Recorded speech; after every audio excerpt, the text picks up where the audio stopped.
All right, ready to dive into something that might just turn your understanding of history upside down? I'm ready. We're talking OPARTS, out-of-place artifacts. Okay. So you're piecing together history, right? And then there's this piece that just doesn't fit. Doesn't belong. Exactly. That's an OPART. You've sent in some amazing research for this deep dive, so let's get started. Great. And we've got examples from everywhere, literally all over the globe. Okay. Okay, first up, the Baghdad Battery. Okay. So imagine you're digging in a rock, right? Yep. And you find this clay jar, and inside there's a copper tube and an iron rod. Interesting. It's a battery. But get this, it's from 226 BC. Wow, that's over 2,000 years before batteries as we know them were invented. Right. I mean, were the ancients using electricity? What for? I mean, like electroplating? Or even some kind of early medicine? I mean, it's definitely possible. It really makes you rethink what we know about ancient technology. Totally. Okay, ready for the next one? This one's got a real Indiana Jones vibe. The Antikythera Mechanism. So picture this. A shipwreck, ancient Greece, and this incredible device made of all these intricate gears. Turns out, it's an ancient astronomical computer. Yeah.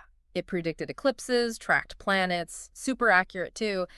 The crazy thing is, it took centuries for anything even remotely similar to reappear. It's like this burst of knowledge and then poof. Makes you wonder about lost knowledge, It right? really does. Okay, next stop, we're heading to the Topkapi Palace in Istanbul. Okay. Imagine. Centuries of history, right? Yeah. And tucked away somewhere is this map, the Piri Reis Map. Yeah. And it's going to send chills down your spine. I mean it. Yeah. The 16th century Turkish map, it's got coastlines on it that weren't supposed to be discovered for hundreds of years. I mean, the Andes Mountains, the Orinoco River, even Antarctica. And the map maker claimed to have used even older maps, like maybe even from the Library of Alexandria. It's pretty mind-boggling. Yeah. Lost knowledge again, right? Like a recurring theme with these OPARTs. Okay, ready for a controversial one. The London Hammer, found encased in rock in Texas. Now, if the rock is millions of years old, like some geologists say it is, then that means... That means this hammer existed way before humans were supposed to have evolved. Right. It makes you question everything. Absolutely. Makes you wonder what else is out there. Speaking of ancient metal objects, how about a 1,600-year-old iron pillar in Delhi, India, that hasn't rusted? The Iron Pillar of Delhi. A testament to ancient Indian metalworking. It's rust-resistant because of its unique composition and a protective layer that formed over time. I mean, 1,600 years. It makes you wonder, right, what other secrets are hidden in ancient metallurgy? Okay, let's go to South America, Sounds good. specifically Colombia. And we're looking at these beautiful, delicate gold ornaments called the Tolima airplanes. Crafted by the Muisca people long before Europeans arrived. And they look a lot like modern aircraft. I mean, wings, tails, even landing gear. Were they just inspired by birds and insects, or did the Muisca know something about flight that we've lost? It's amazing how detailed they are. Almost like they were looking at real airplanes, but Yeah. how? Okay, now ancient Egypt. Okay. Ever heard of the Saqqara bird? It's this wooden artifact from a tomb about 2000 BC. Looks just like a modern glider. Wind tunnel tests showed it wouldn't have flown, but its shape, it suggests they were experimenting with aerodynamics way earlier than we thought. So fascinating, right? Like they were on the verge of discovering flight. And while we're talking about ancient Egypt, we've got to talk about Tutankhamun's tomb, right? Oh, absolutely. Remember that dagger, the one made from meteoric iron? Oh, yeah. Meteoric iron was super rare back then, super valuable, thought to be from the heavens. To make a weapon from it. It's not about their skills, right? I mean, metallurgy, astronomy. It's like holding a piece of the cosmos. Okay, but before we go full ancient astronauts, let's debunk one, right? Sure. The helicopter hieroglyphs at the Temple of Abydos.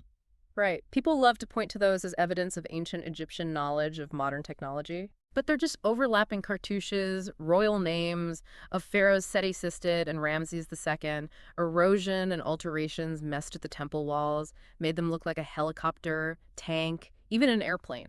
Sometimes the simplest explanation is the right one.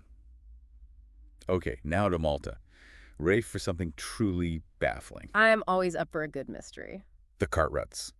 Imagine these parallel grooves etched right into the rock, crisscrossing the island, and seemingly leading nowhere. Nobody knows for sure what they were for. Transportation, irrigation, something else entirely. We just don't know. The Malta Museum even has an exhibit dedicated to the cart ruts, and they just put a giant question mark there. But it's okay not to know, right? Sometimes it's the best we can do. Okay, ancient mysteries. Let's go to Peru. You're right. We're talking about the Ica stones.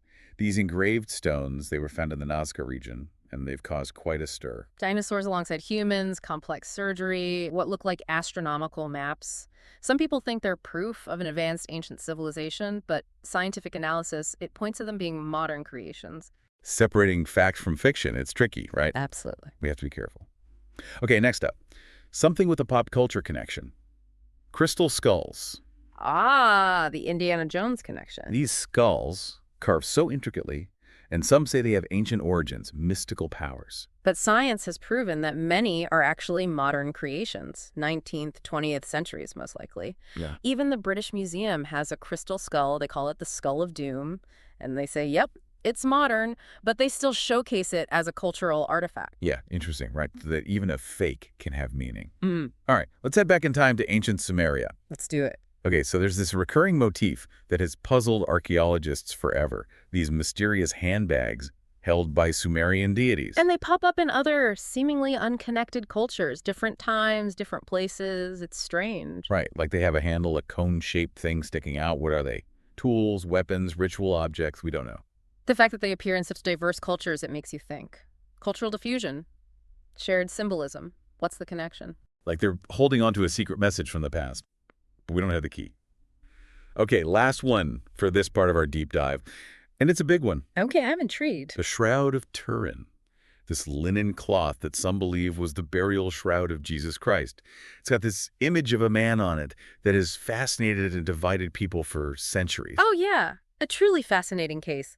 Carbon dating suggests it's medieval, but then there's the image. It's like a photographic negative, and that wasn't a thing in the Middle Ages. So what is it? Medieval forgery or genuine artifact? It's like the shroud itself is a puzzle, with pieces that just don't quite fit. Exactly. And that's what makes it so compelling. It forces us to confront the limits of our understanding, the possibility that there are things we might never fully comprehend. It really does feel like we're uncovering some sort of, like, hidden history, doesn't it? Yeah. Like with every OPART we find, it's another clue. Yeah, like we're piecing together a puzzle that's been scattered across time.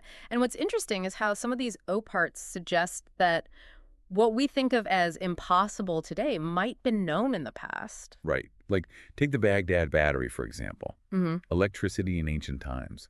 That just blows my mind. It makes those sci-fi movies about ancient civilizations and lost technology seem a little less far-fetched. I know what you mean. Yeah. And then there's the Antikythera Mechanism. I mean, the level of precision, the craftsmanship. Can you imagine creating something like that over 2,000 years ago? It's mind-boggling. And then for that knowledge to seemingly vanish for centuries, only to reappear much later, it makes you wonder, how is that even possible? Are there other amazing inventions from the past that are just waiting to be rediscovered? Oh, I'm sure of it. There's so much of the ancient world that's still unexplored.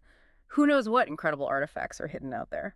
It's exciting to think about. Hmm. And speaking of things that are hard to explain, those Ica stones, dinosaurs and humans together, advanced surgery. It's like looking through a window into an alternate reality. Yeah. Whether they're genuine ancient artifacts or modern creations, the Ica stones definitely spark the imagination. And they raise some interesting questions about our past and the things we think we know. It's a good reminder that even things proven to be fake can still tell us something about the people who created them, their beliefs, their dreams, their fears. And their desire to find meaning and patterns in the world around them. It's a very human thing. Absolutely. We're always searching for connections and explanations. And OPARTS, they tap right into that primal curiosity. They give us a glimpse into a past that we can only imagine. And sometimes that glimpse can be so compelling that it makes us want to believe, even when the evidence suggests otherwise. Yeah, like those crystal skulls. The idea of ancient mystical objects with supernatural powers, it's hard to resist that kind of story. I know. The allure of the unknown is a powerful force.